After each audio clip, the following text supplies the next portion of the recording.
Everyone for coming out tonight. It's really a great pleasure on the part of the consulate and really the U.S. mission to India to welcome Dr. Allan Lichtman here this evening.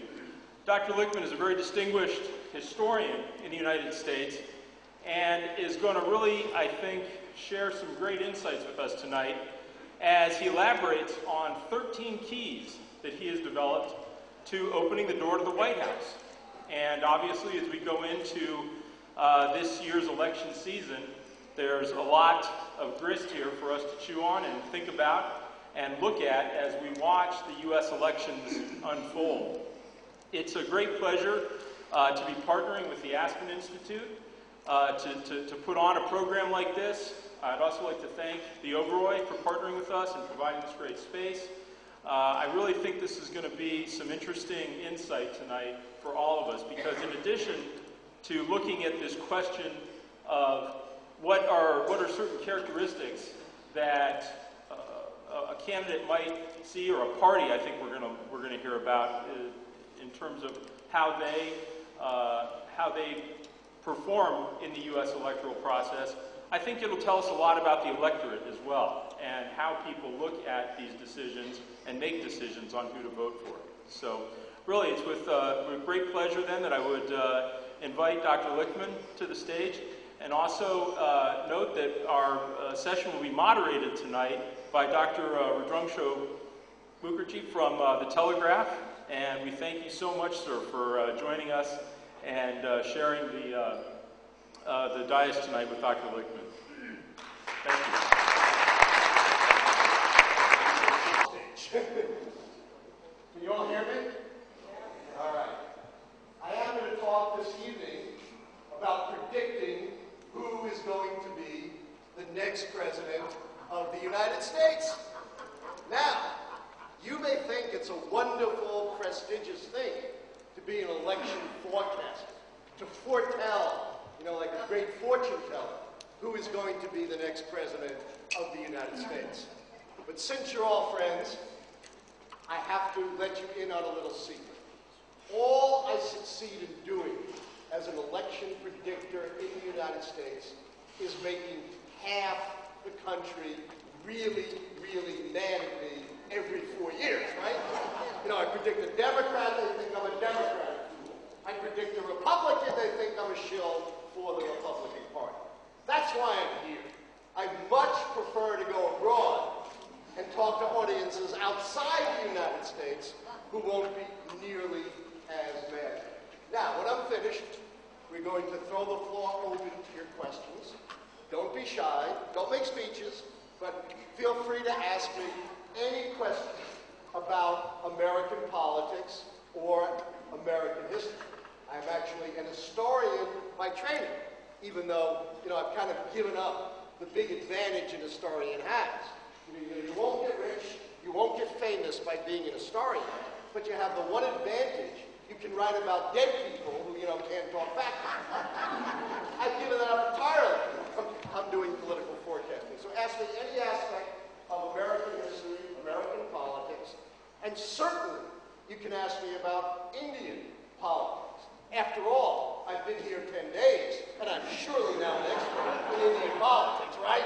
Wrong. I wouldn't even claim that if I had been here 10 years. Now, being a professor, I'm going to ask you a question. Okay, you ready? How many of you have read something, anything, or seen something, anything on television, or seen something in the internet about the upcoming American presidential election? Just raise your hand. That's what I figured. Almost all. Well, here's my advice. Don't read anything more. Don't watch anything more. Don't get on the internet, because everything you read in here is bound to be wrong. At least according to the keys to the White House. Here's the way it works. The conventional wisdom, what you read about in the papers and see on television and see on the internet, advances what I call the horse race theory of elections. And I mean that literally. You've all seen horse races, right? And in a horse race, or a car race, or a human race, someone spurts ahead, someone falls behind. Well, the horse race theory of the media is that everything that counts is the campaign, that the campaign decides the election, and candidates leap ahead or fall behind according to what they do on the campaign. Who's had a good day? Who's had a bad day? Who's made a good speech? Who's made a bad speech? You know, how good is this ad? How good is that ad? It's as though Americans were a nation of sheep, not of people, driven this way and that by the ads and the speeches and the tricks of the campaign. I am here to present an entirely different view of American presidential elections. The keys to the White House are based on an entirely different idea. The keys to the White House say, and get this, it's governing, not campaigning that counts. It's how well the party holding the White House, this time, of course, Barack Obama and the Democrats, have governed the country that is going to determine the outcome of this American presidential election, not what happens according to the campaign. This is based on the keys to the White House, which were formulated on a study of every American presidential election from 1860. Anyone know who was elected in 1860? Maybe the most famous of all American presidents. Got it. Right. It's a great audience. Abraham Lincoln. So it goes all the way back to the election of Abraham Lincoln in the horse and buggy days of American politics, right? No television, no jet planes, no polls. Women didn't vote. African Americans didn't vote. Indian Americans weren't in America in large numbers. My ancestors from Eastern Europe weren't in America in large numbers. We still had a rural economy. So it's based on a study of 120 years of American political history. Since that time, the keys to the White House have correctly forecast every American presidential election from 1984 to 2008 in every instance before the campaign even begins, before polls are of any value, before any other predictive model is of any value. For example, I forecast the results of the 2008 presidential election in an article in Foresight magazine, the magazine of the International Society of Forecasting, in February 2006. That's right, 2006, almost 3 years before the election began. The keys were already lining up against the party in power. Who was in power in 2006? Who was president? George Bush and the Republicans. And I said, when I became notorious for this, a lot of people hated me for this, I said, things are going so badly for the Republicans, according to the keys to the White House, that the Democrats could pick a name out of the phone book and elect that person president of the United States. Now, there are some students here, right? Along with many illustrious personages. I would love to tell my students particularly, but anybody, that I came up with the keys to the White House through tens of thousands of hours of deep meditation and contemplation, through studying in dark and dusty libraries. But to quote the late American President Richard Nixon, if I told you that, it would be wrong. I came across the keys to the White House solely and completely by accident. And a lot of good discoveries, as you know, are made by accident. The thing is to take advantage of the accidents, to see a good accident when it occurs, not a bad one, and do something with it. You know, and that's true of anything in life. Motivation and drive and commitment are often the most important things to any kind of success, even developing a political forecasting system. In 1981, I was a visiting distinguished scholar at the California Institute of Technology in Pasadena, California, right next to the city of Los Angeles. This was 1981. Of course, I was 9 years old at the time, but we won't go into that. And I met at Caltech this gentleman here, Volodya Kailis Bora, from Moscow, not from Russia. That was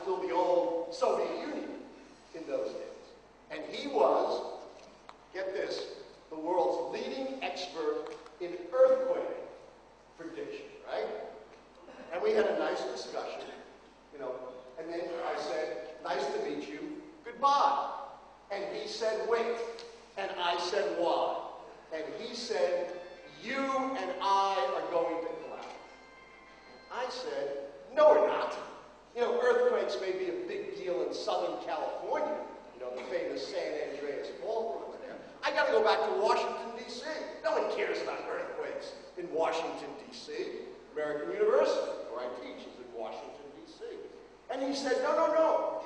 We are not going to collaborate on earthquake prediction. I've already solved that. We're going to collaborate on something much more difficult, predicting American presidential elections.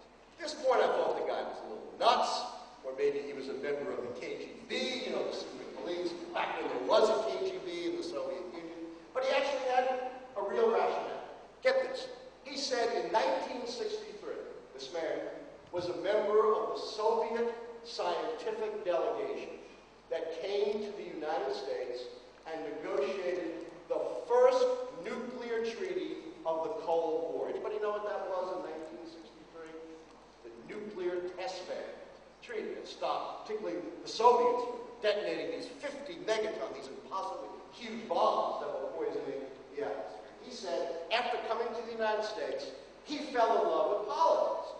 And he always wanted to use the methods of earthquake prediction to predict elections. But he said, I have a big problem.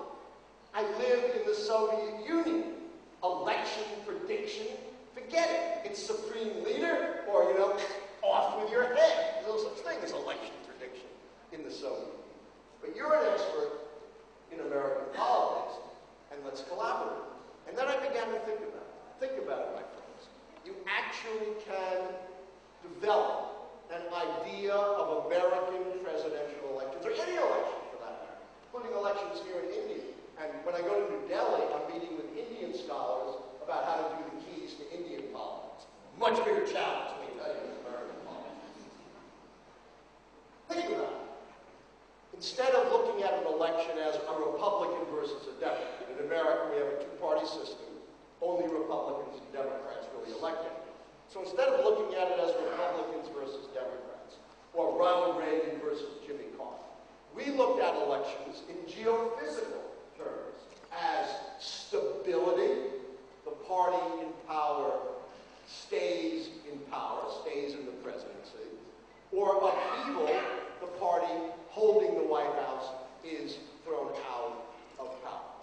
And in earthquake prediction, they look at patterns in the physical environment, in the earth, to detect stability and upheaval. We looked at patterns in the political environment from 1860 to 1980 to detect patterns associated with political stability and upheaval in American presidential elections. And we didn't look at it randomly.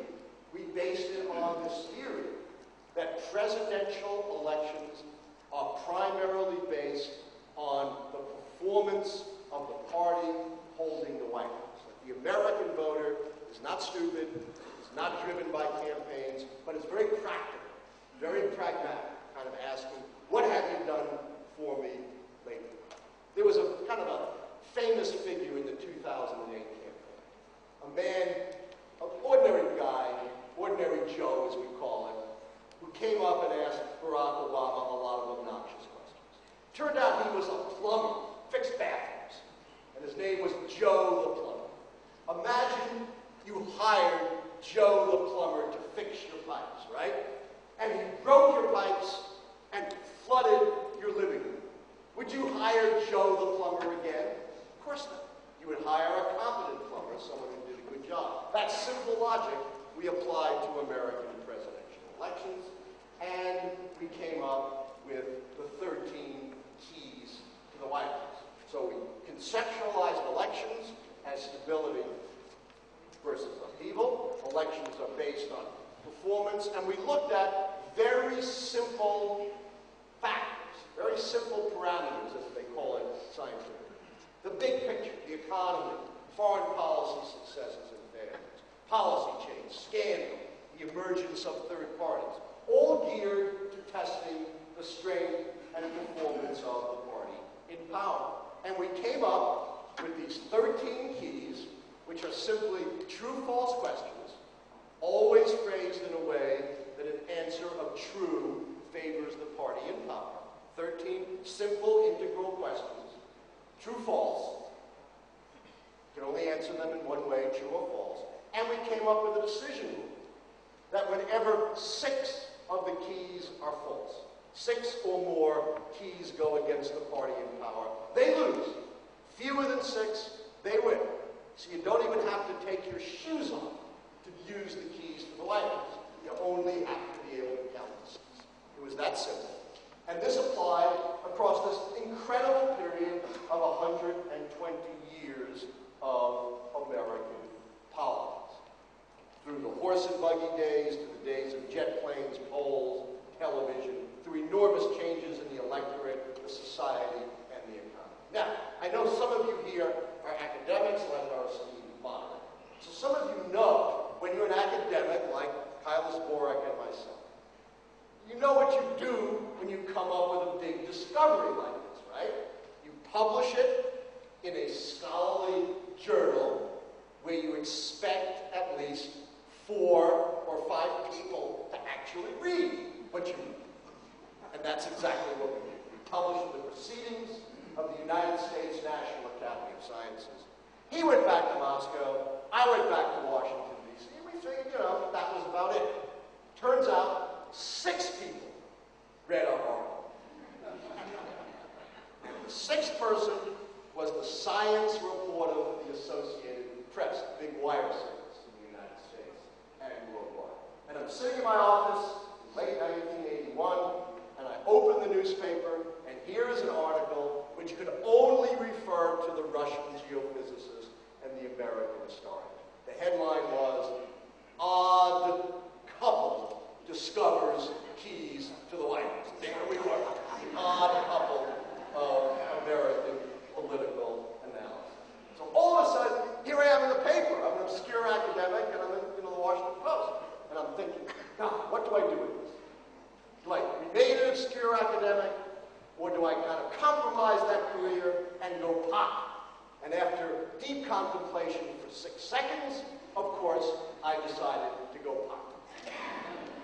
And I published my first prediction based on the keys in April of 1982, nearly some 2.5 years before the election, called How to Bet in '84, in which I predicted the re-election of then-President Ronald Reagan. Not an easy prediction in 1982, because America was in a very deep recession in 1982.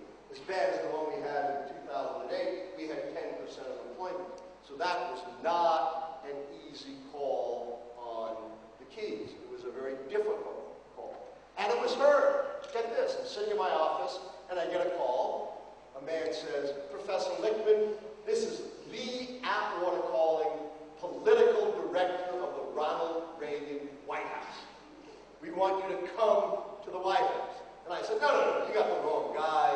I'm friends with Ted Kennedy. I'm kind of a left-winger. You don't want me. He says, no, we know who you are. So I go to the White House, meet with Lee Atwater. We actually became very good friends after that, although we didn't necessarily share the same politics.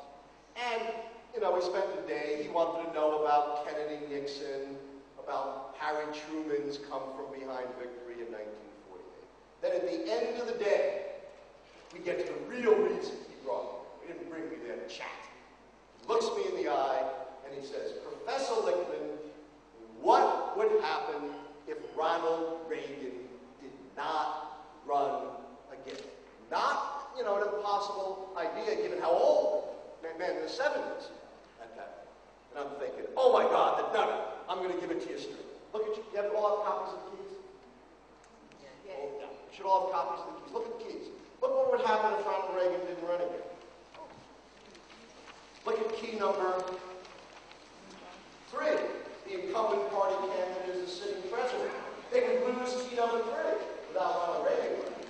Look at key number 2. There's no serious contest to the incumbent party nomination. All the Republican pretenders would be killing one another for that nomination. Look at key number 12, incumbent charisma. Without Ronald Reagan, George H.W. Bush, charismatic, forget it. So you can go from 3 keys down and a sure win to 6 keys down and a sure loss.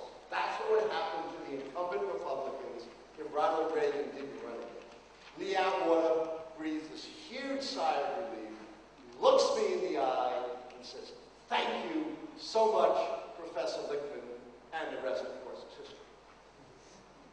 What other encounter with the keys? I first published an article on the keys, my first book on the keys in 1990, when George H.W. Bush, Father Bush, was president. And everyone was reading the book in 1991, right after George H.W. Bush had conducted the very successful war against Saddam Hussein's takeover of Kuwait. You know what his approval rating was? 90%. You can't get 90% of Americans to agree how to spell their name, you know. And here is George H.W. Bush with 90%. No Democrat wanted any part of Bush. They thought he was a sure winner in 1992. But I wrote in my book, forget the polls, look at the keys, look at the structure of politics, look at governance, and based on the keys, he only gets one key for the Kuwait War. Lots of other keys are going against him. Did any of those big shot Democrats listen to me? Not a one. But I did get a call from a woman this time, and she says, "Professor Lichtman, this is Katie Goss calling, Special Assistant to Governor Bill Clinton down here in Little Rock, Arkansas." And she says, "Lichtman, are you serious that George Bush could be beaten in 1992? I said, "Yes, I am." I sent Bill Clinton a copy of the book and a memo, and again, the rest is history. So whether you're a Republican or a Democrat, you can blame me for various election results. So now, keys to the White House are also the world's only do-it-yourself prediction system. You all have the keys now. Goodbye, I'll leave you. They really are the world's only simple do-it-yourself prediction. Let me go back a couple of them. Usually, and this is a real simplification, election forecasters create these complicated equations, you know, where the percentage of the incumbent vote is some number plus some coefficient times growth in the economy. So when the economy goes up by a certain amount, the vote for the incumbent party goes up 1.29%. When presidential approval goes up 1 point, the vote for the incumbent party goes up 0.29. You know, and it's much more complicated than this. This is the simplest version. This is not a do-it-yourself political forecasting system. You're not going to come up with these equations. There's another problem with this kind of forecasting that every other forecaster uses, and that is this 1.9 and this 0.29 change every single presidential year. They don't stay the same. And it's just like generals who are always fighting the last war. Using this method, you're always one election behind. You never know if that equation is going to work for an upcoming election, which is why these traditional forecasting methods are not only impossible to explain to an audience of non-experts, or even an audience of experts.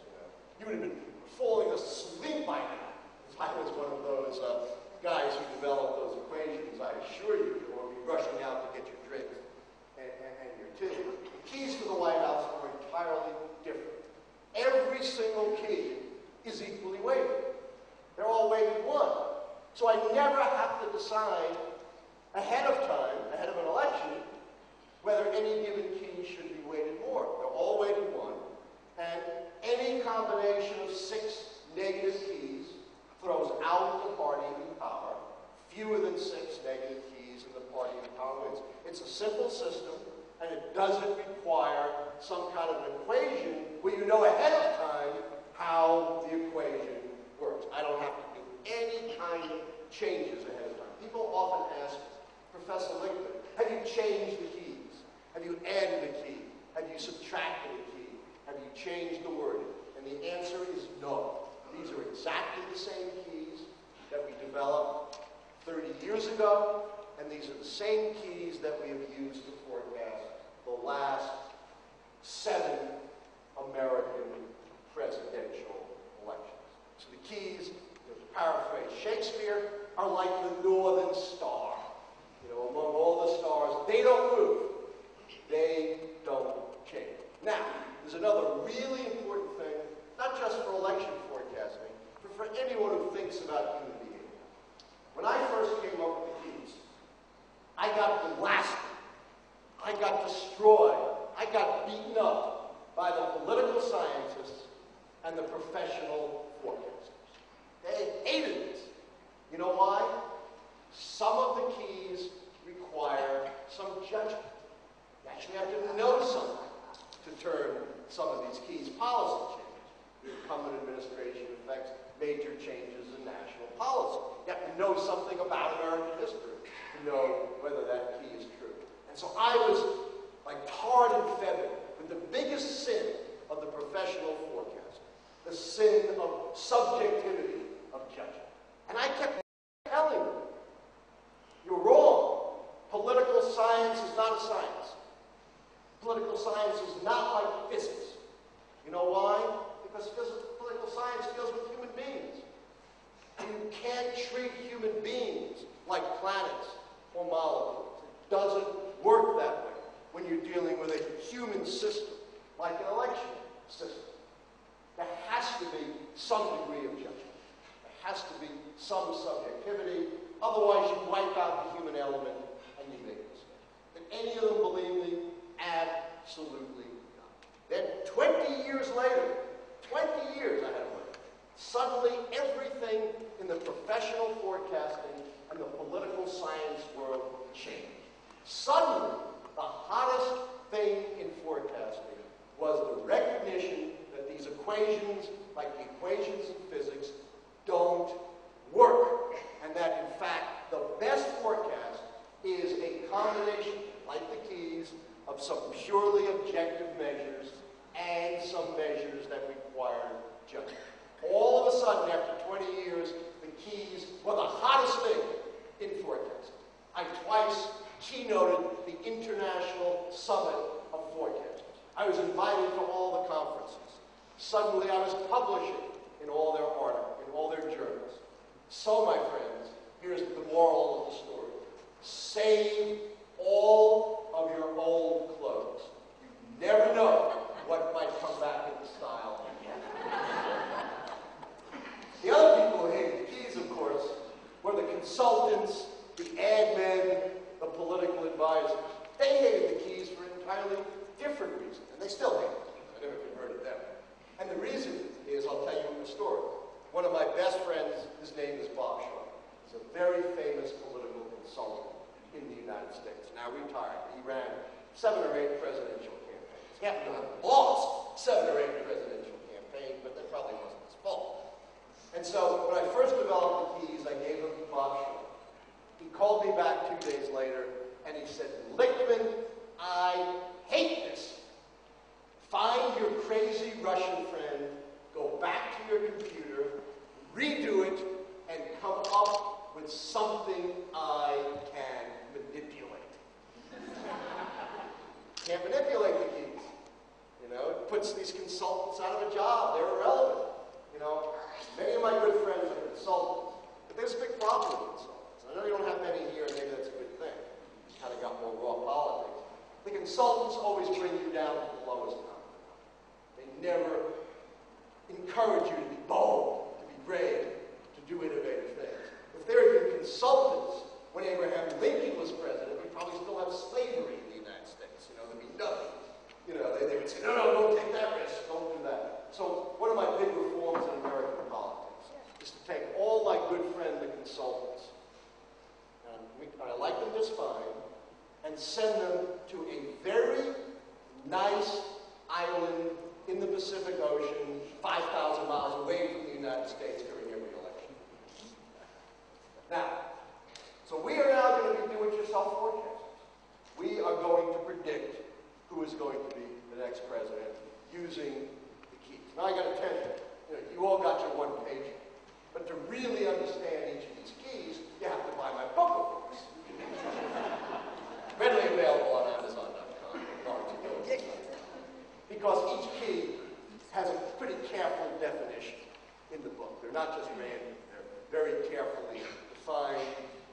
key, remember, has already been answered from 1860 to 2008. So we have a base. You can't suddenly change the answers to the keys. Now, here's the biggest warning I'm going to give you. Another lesson that I learned. You know what the most difficult thing about being a political forecaster is? It's not knowing history. It's not knowing mathematics. It's not knowing politics. That ain't it. The most difficult thing about being a political forecaster is putting aside your own political convictions. You can't answer these questions to get an outcome that you want. You will then become worthless as a political forecaster. You may get a job as a political consultant if you do that, but you won't be able to do a political forecast. One of my very good friends is named Rich Bond. He was a former chairman of the Republican National Committee and a big fan of the Keys. And in 2004, when George W. Bush was running for re-election, the Republicans were the party in power. So an answer of true favored Bush's re-election. He went to a Republican fundraising lunch, and he simply handed out the keys, didn't give them explanations, and said, simply mark these keys true or false for George W. Bush's re-election. Remember, an answer of true favored Bush. So they have lunch, they all mark their keys, and Rich Bond gets up and says, okay, how many of you had 13 truths? And everybody, raises their hand. Can't do that. Doesn't work. All right. Are you ready? Ready to become predictors? And by the way, I never bet on the keys, but you feel free. Go right ahead. Make all the bets you want. I don't bet on them because I'm totally superstitious, and I refuse to jinx my own system by betting on my own system. But of course, many other people will become very rich betting on my system. All right, you ready? Remember, an answer of true favors the re-election of Barack Obama. An answer of false favors the opposition party. 6 falses, Obama loses, the Republicans win. Fewer than 6, Obama wins. Key number 1 is the party mandate, and it gauges how well the party in power, in this case the Democrats, do in the American midterm elections, which occur in the 2 years between American presidential elections. Does anybody know how the Democrats did in 2008? Horribly, exactly. They got wiped out. So key number 1 is false. Key number 2, true or false? There was no serious contest for the incumbent party nomination. Come on, true. Of course it's true. Not only isn't there a serious contest, there's no contest at all for Barack Obama's renomination. Key number 3, true or false? True. Another obvious one. Obviously, Barack Obama is the president. Key 4, an interesting key. We have a 2-party system, but every once in a while, a 3rd-party candidate crops up, which is a bad sign for the party of power. It shows a lot of discontent. However, when you read the book, you'll see, by significant 3rd party, I mean a 3rd party capable of getting at least 5% of the popular vote. You may not know this, but there's no such 3rd party now in the United States. There's no 3rd party that I think will even get 1% of the vote, much less 5%, so that one is true. Now we come to the 2 economic things. The economy is not in recession during the election. That's true. The economy is not in recession. It's a bad recovery, but it is a recovery. The economy is growing. Unemployment is going down. The economists who follow the recession is over. However, key number 6, the long-term economy. That one is false. The long-term economy has been bad, even though technically the economy is not in recession. Now we come to my favorite key, the one that requires some judgment. The incumbent administration, the Obama administration, affects major changes in national policy. Not a lot. Did Obama make major changes over George W. Bush's policies? Of course he did. Go to the big health care thing. No, the Republicans voted for Obama's big health care bill that was his big accomplishment. No, the Republicans in both the upper and lower chamber of the American Congress voted for the Obama health care bill. 0. The only time in U.S. history that a big program like that was enacted without a single opposition vote. That one is true. social unrest, sustained social unrest. I mean things like what was going on in the 1960s when I was growing up in America. Millions of people in the streets, the cities, anything like that in America now? No, there are some small protests, but nothing like what we had in the 60s, so that one is true. We now come to my favorite key, the scandal key. When I was predicting the 2000 election, people would say to me, Lichtman, how could you possibly have predicted that the President of the United States would have an affair with Monica Lewinsky, an intern? And I said, no one in their right mind could have predicted that. And I don't think Bill Clinton's mind had very much to do with it anyway. But it's in there. The scandal key is in there. And obviously, when Bill Clinton was impeached, even though he wasn't thrown out, that turned the scandal. Anything like that for Obama? Nothing, not even close. So that one is true. We now come to the only keys that anything to do with foreign policy. And I've got to share with you a little secret. Americans know nothing about foreign policy. Sorry. I guarantee you not 1 in 20 Americans could tell you that Hillary Clinton was here in India a little while. They don't follow stuff like that. We're very inwardly looking people. We've always thought, at least until 9/11, that the oceans protected us. But we care about foreign policy in two situations. One, when there's a terrible affair, like losing the war in India. Americans care. Or when George Bush got on the aircraft carrier and said, mission accomplished in Iraq, and then thousands of Americans were killed in the war. They care about that. And they care when there's a big success, like winning a war, or the Camp David Accords under Jimmy Carter that settled the war between Israel and Egypt. They care about that. So, the keys reflect that. Key number 10, the incumbent administration suffers no major failure in foreign or military affairs. There are things people aren't happy about, but certainly nothing like losing the Vietnam War under Obama's watch, so that one is true. Now, key number 11, the incumbent administration achieves a major success in foreign or military affairs. That one I had against the administration until a little over a year ago. What happened a little over a year ago? Osama bin Laden, which, may not be of transcendent importance, but for 10 years that has been a major goal. And I can't tell you how much the American people react to that. I don't like wars, I don't like killing, I hate to celebrate anyone's killing, even a villain like bin Laden, but the American people enormously responded to that. So that one flipped from false to true. Now, here's my most controversial call. And you all may disagree with me on this, but it doesn't affect the outcome of the keys. Incumbent charisma. I knew you would all say yes. I know you would. I know you would. I know you would. And you're all going to tar and feather me because I call that one no. I'll tell you why. I know, you're all surprised. Every time I talk to an audience abroad, they're all surprised. I think what happened, this is my own view, and this one can go either way. It doesn't matter, as you'll see. I think Barack Obama had the magic in 2008, and I gave him the charisma key when he was the challenger. But I think he lost a lot. And I'll tell you why I think he lost. It had a lot to do with those consultants who didn't let Obama be Obama. He's a great communicator. And he let a lot of the debates sort of get out of hand. He didn't seize control of the national debate. His big bill was his health care. And he let the Congress kind of deal with the health care. It's like, throwing it into the moon, throwing it into the ether to let the Congress do it. Impossible. He didn't seize control of that debate. And all kinds of crazy things came out from the opposition. The bill had death squads in it that were going to decide what old people lived or died, or that, it wasn't going to let you choose your doctor, or the government would take over health care. And if you look at his approval rating, they're actually below 50%. He's about 48, 49. So I would say he's lost the magic. But that call, I admit, can go either way.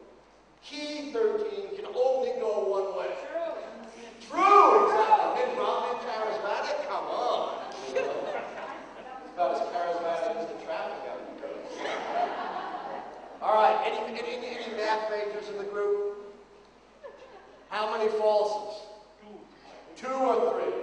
2 for you, 3 for me. Does it matter? No,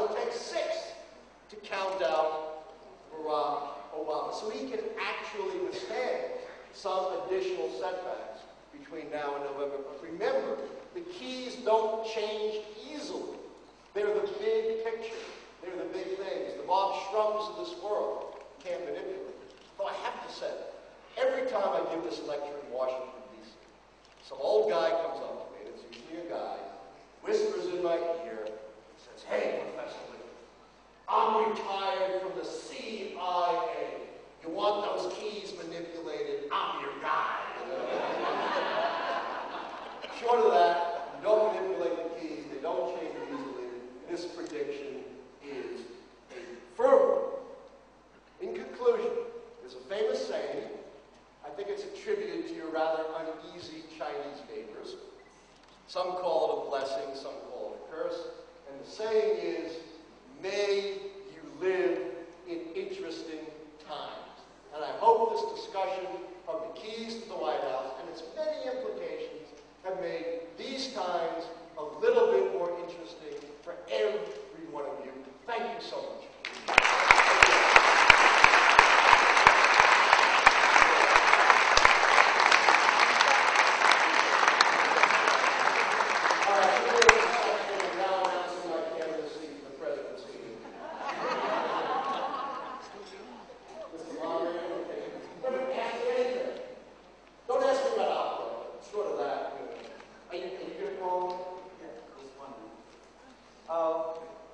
Before we come to the questions, I'll give just a few observations. What is it? Matthew's Gospel, chapter 6, verse 19. The Lord said unto Peter, "Here are the keys of the kingdom." So now we have Peter. I'm not sure I want to be in that position. Now, what I think we've witnessed something very unique this evening. As a historian, I think two things are unique as they occurred to me as I listened to Allan. One is we were always trained to believe that historians are prophets looking back. Now we have a historian who is a prophet, and as is the wont of prophets, looking forwards and actually sticking his neck out to predict what's going to happen to the US presidency. That's one. The other big one, which I noticed as a student of history, is that most of the time in the historian's craft, we are trying to look at linkages between what we call the long term and the short term, or in the historian's jargon, the structure and the conjuncture. Allan Lichtman, in his Keys to the White House, completely eliminates what we call the conjuncture. How a president appears on television, what kind of campaign he runs, these are not of any relevance to his analysis or to his keys to the White House. I thought, as merely as a student of history, these two are absolutely unique to any kind of historical analysis or even an analysis of political science. So I must applaud Allan Lichtman for this. Of course, my neck may be cut off, come November, you never know. And the fate of prophets is not a happy one.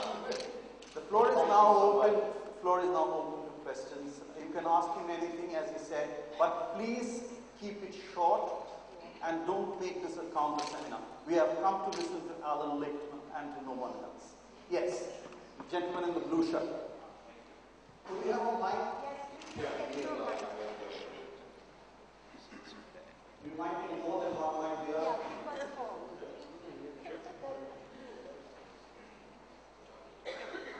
Does your model take into account electoral college versus popular votes? And how would you have predicted Bush versus Gore? Great question.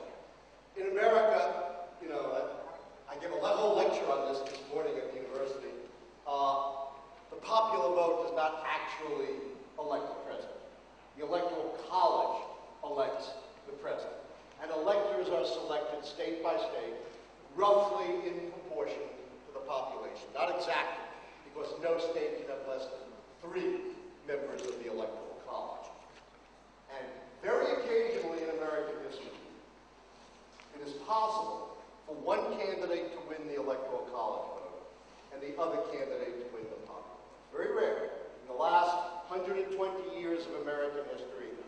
happened only once. Anybody know when? 2000. When Al Gore, the Democrat, won the popular vote, and George W. Bush won the Electoral College by 1 vote, when he won the state of Florida by 537 votes. That's not 537,000. That's 537 votes out of 6 million votes cast in Florida. And he may not even have won Florida, except the United States Supreme Court, our highest court, jumped in the middle of the recounting of the ballots and said, stop! And they stopped the recount when Bush was ahead. Now, Didn't Kennedy and Nixon actually tie? Kennedy won, it was close. Kennedy won by 100,000 votes. No, the popular vote, the other 49, for 49. Very narrow. Very, very narrow. Yeah. So, how did the keys fare in that election? I think the keys came as close as humanly possible to predict the contradiction. Remember, it takes 6 keys to count you out. I had 5 keys, including the scandal key, against the incumbent Democrats and Al Gore. So they were 1 key short of defeat. And there was a 6th key hanging in the balance. And the 6th key was the third party. There was a very strong third party candidate in 2000. You know who it was? Ralph Nader. Exactly. Famous American consumer advocate. And Ralph Nader, remember I said it takes about 5% to turn this key. Ralph Nader was polling about 5%. But I always apply the Lichtman rule.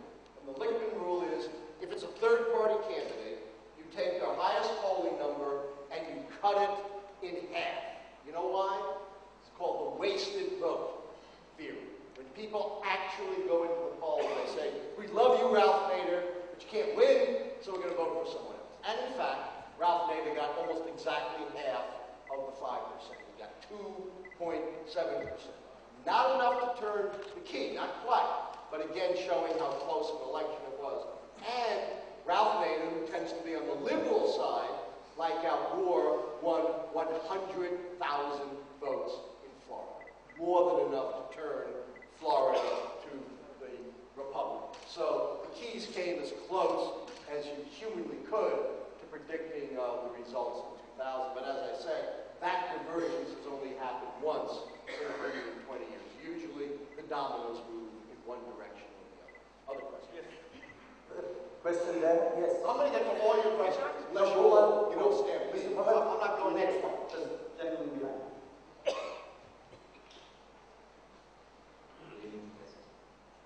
Professor, on a rating of 1 to 10, where do you think would a woman candidate stand in terms of the atmosphere being conducive enough for her to win a presidential election? If it's more than 5, can you look forward to Hillary becoming the president going forward? I think we're pretty loaded to that question. Let's presume I'm right and Barack Obama wins. There is no doubt in my mind that Hillary Clinton will run in the next election, which is 2016. She'll be a little old, but Ronald Reagan was that old when he was elected in 1980. She looks great, I don't think she'll decline that much over 4 years. And I think she would be the front runner, certainly within the Democratic Party. I don't know which party would be favored because I don't know where the keys are going to stand, 4.5 years from now. But there is a problem with women in politics in the United States. And it's not that a woman can't be elected president. Hillary Clinton could be elected president. She was almost nominated. She came very close to be nominated in 2008, and she would have won. The problem is not whether we can elect a woman president. The problem is deeper. The problem is that at the other levels of politics, there aren't enough women. That's why Hillary Clinton is so unique. 75% of political offices in the United States, approximately, are still held by men. Women are still way short, even though suffrage for women was almost 100 years ago. Women are way short of achieving equality in politics. And that's the goal for women. Flood the gates at every level of politics, and plenty of women presidential candidates will emerge. Yes, sir. Oberoi.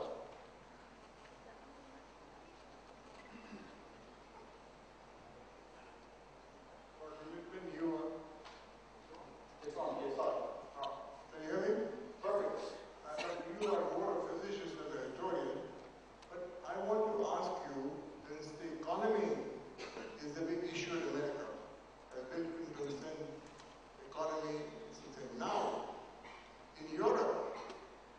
Greeks might go out and there could be a complete mess after the elections.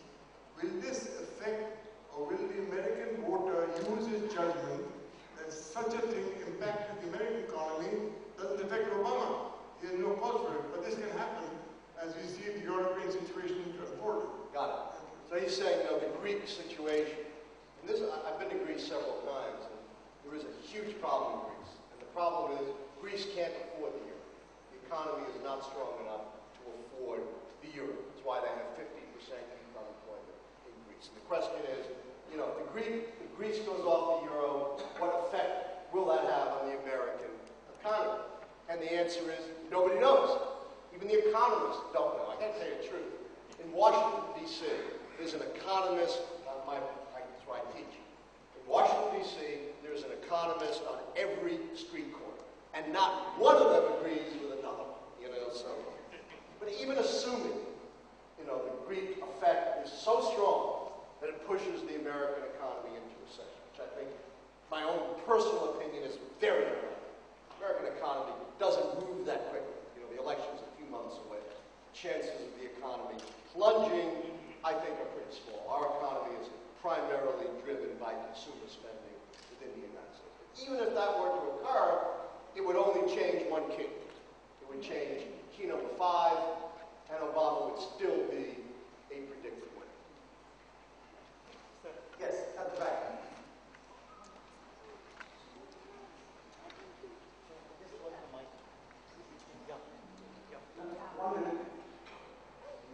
Mr. Lichtman, you have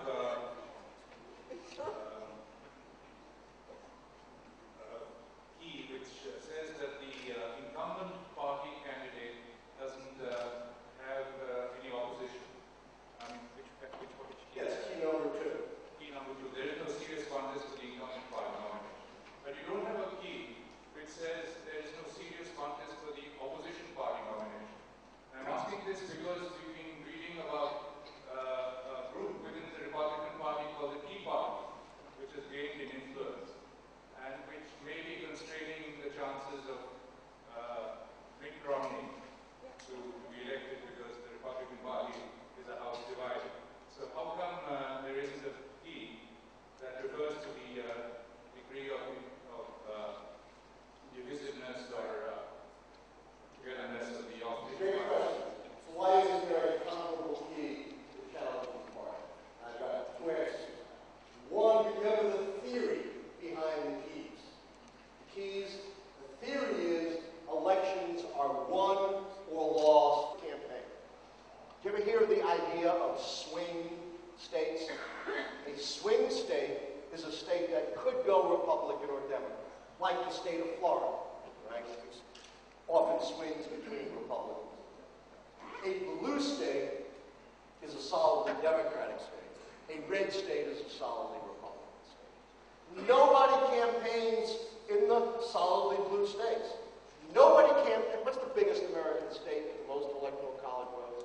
California.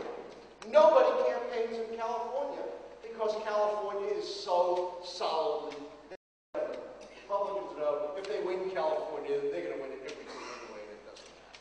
And the close election, California clearly is going to go Democrat. Nobody campaigns in Texas, the second biggest state, because it's solidly red. It's going to go Republican. Nobody campaigns in New York, a solidly blue state, the third biggest state. But a lot of people campaign in Little New Mexico, because New Mexico is a swing state. It could go either way. So the campaign tends to be focused not on, building mandates and making national statements, but on winning 15 swing states. So that's one of the reasons why I don't like the Electoral College, but it's not going to change. You know why? To change the Electoral College to a direct popular vote, you would need a constitutional amendment. And that requires 3/4 of the American states have to ratify it, and the small states would never agree. Who would ever go to Alaska?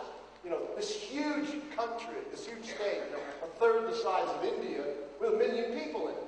No one would campaign there. But Alaska matters because it has 3 electoral college votes. Remember, George Bush won by 1 in 2000, so 3 electoral college votes matter. So we are stuck with the Electoral College, I think, for the foreseeable future. Yes, lady here. Yes.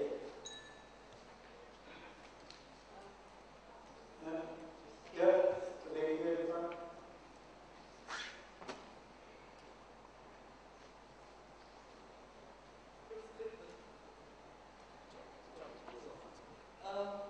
If you go to the keys, then it doesn't really matter whether you, spend so much time advertising, it doesn't really matter whether you're camping, it doesn't really matter whether you're hosting states, because Obama's going to bring information.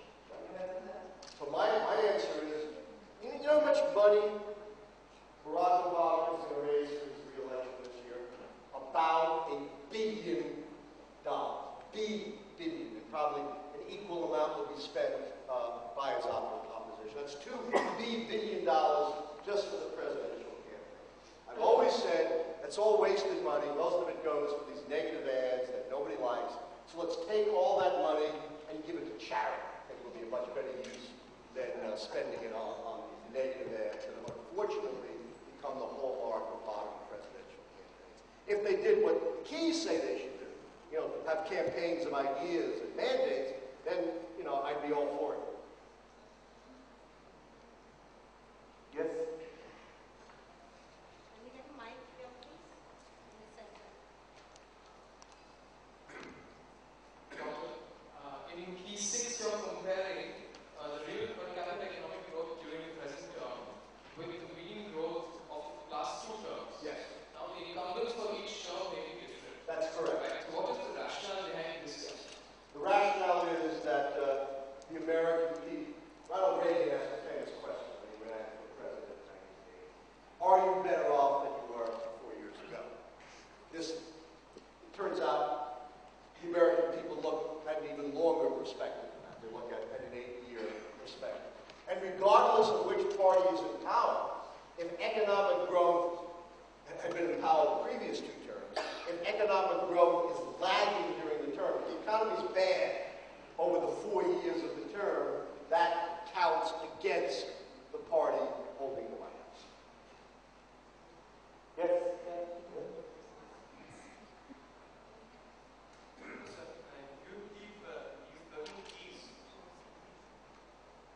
Professor, you think these 13 keys could be applied to any nation which has a biparty system? If not, then why so? Because these 13 keys look like all people around the world look at these social factors when they go to vote. That may be true. I can't answer that question because I haven't tried it. As I said, maybe the CIA is using this key all over the world. We'll see whether these keys can be applied to Indian politics, or whether you need other keys, or whether in Indian politics it won't work at all because you have a multi-party system and a parliamentary system. But, I think in a presidential system, anywhere in the world, keys similar to this, maybe not exactly these keys, would probably work reasonably well. But not having done it, I can't vouch for that. Right to the back.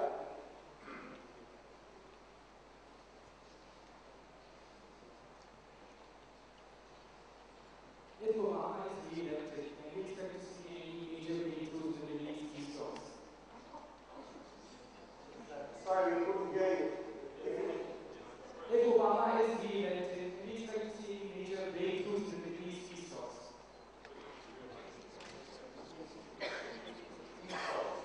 Oh boy. I told you not to ask me hard questions. All I can say is, I'm an historian.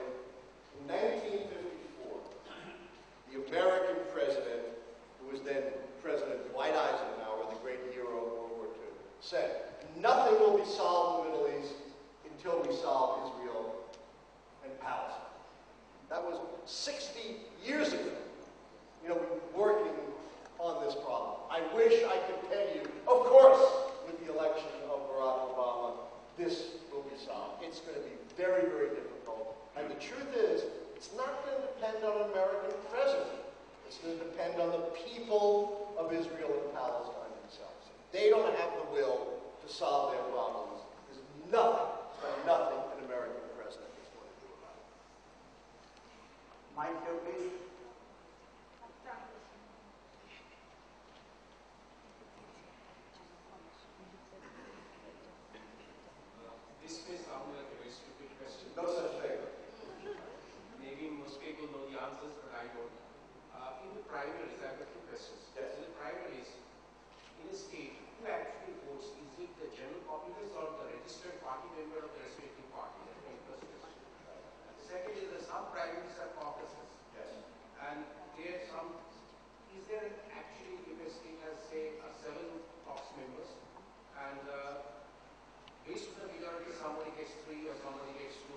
members. Does the candidate get to choose which member will be representing him in the convention?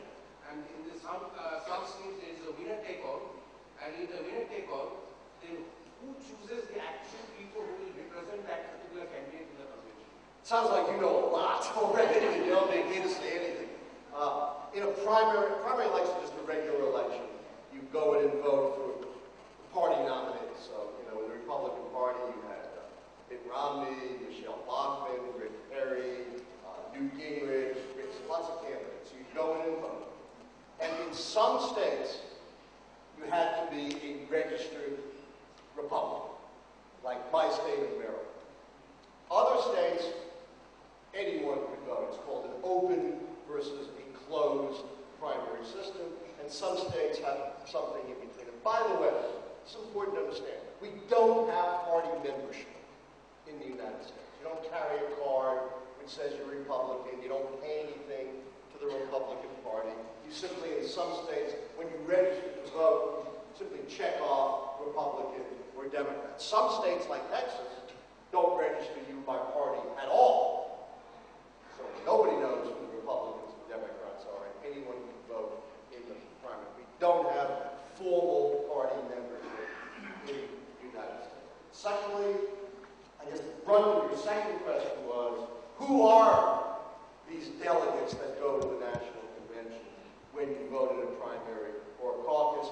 And they're picked by the candidates. The candidates pick their own supporters, or sometimes the state will have a convention, and the supporters of Mitt Romney will come to the convention, and of all the supporters, a certain number of them will be elected. The point is, if you are a Mitt Romney delegate from a state, at least on the first ballot, you are pledged to vote for Mitt Romney. So the Mitt Romney supporters who are pledged to vote for Mitt Romney, or the Rick Santorum supporters who are pledged to vote for Rick Santorum. Same thing with the electors. Who are the electors? The Democratic electors are the party pick. People who are reliable Democrats. The Republican electors are reliable Republicans. People who will be counted on in the Electoral College to vote for the Republicans. Okay, I'll just take two more questions. You had a question? Yeah.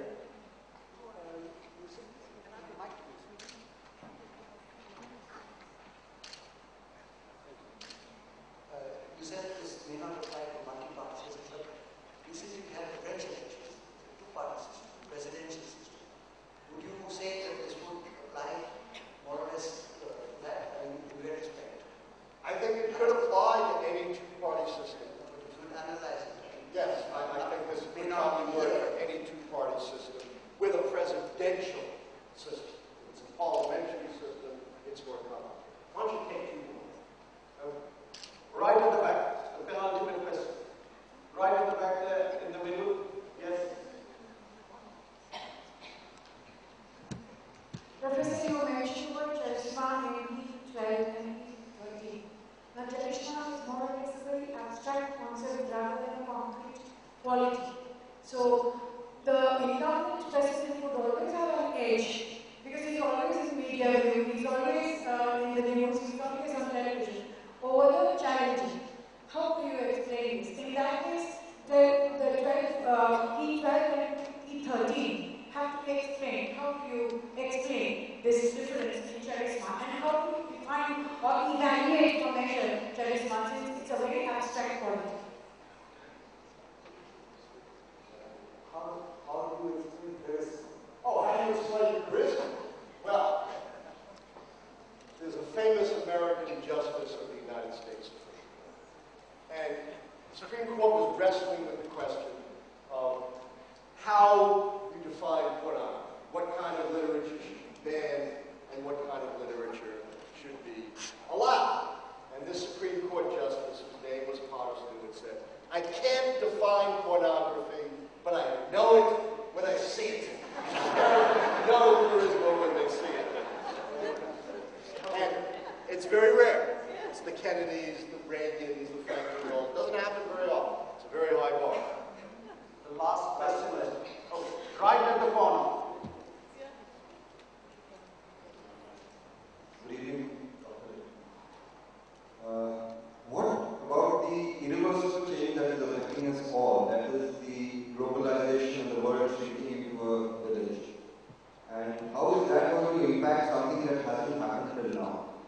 So for example, the kind of values that people have been shaken into understanding about themselves after 9/11, would that have an impact on election? Would American people start thinking differently because of that?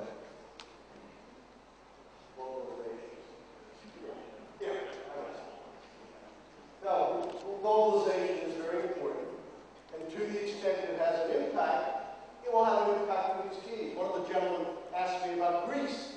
Well, before globalization, it wouldn't matter a whole lot to the American economy, frankly, what was going on in Greece. But now with the global economy tied together, what happens in Greece matters. And that, if it matters, it will affect the short-term economy. It could affect the foreign policy keys, for example. So indeed, the global economy doesn't change the keys, but it shows that the keys can be more sensitive than they were in an earlier period to what goes on around the world. So I may have to, as I said, change what I said to you at the beginning. Now, if any other nation sneezes, the United States catches a cold, or the American president catches a cold, and that's not good for you. Thank you so much.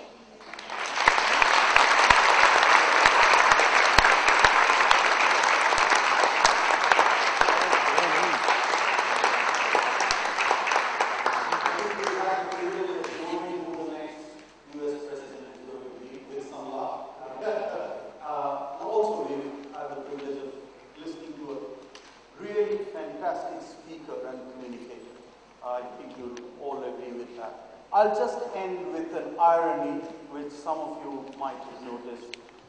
In the formulation of the keys to the White House, there was a Russian hand. Conspiracy theory again. Cold over. Thank you.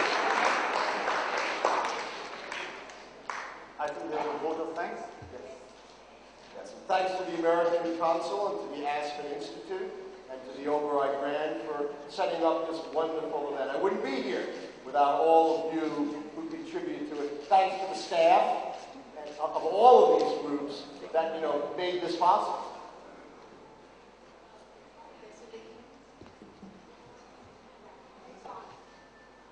May I propose the formal vote of thanks? Thanks for doing that. Thank you.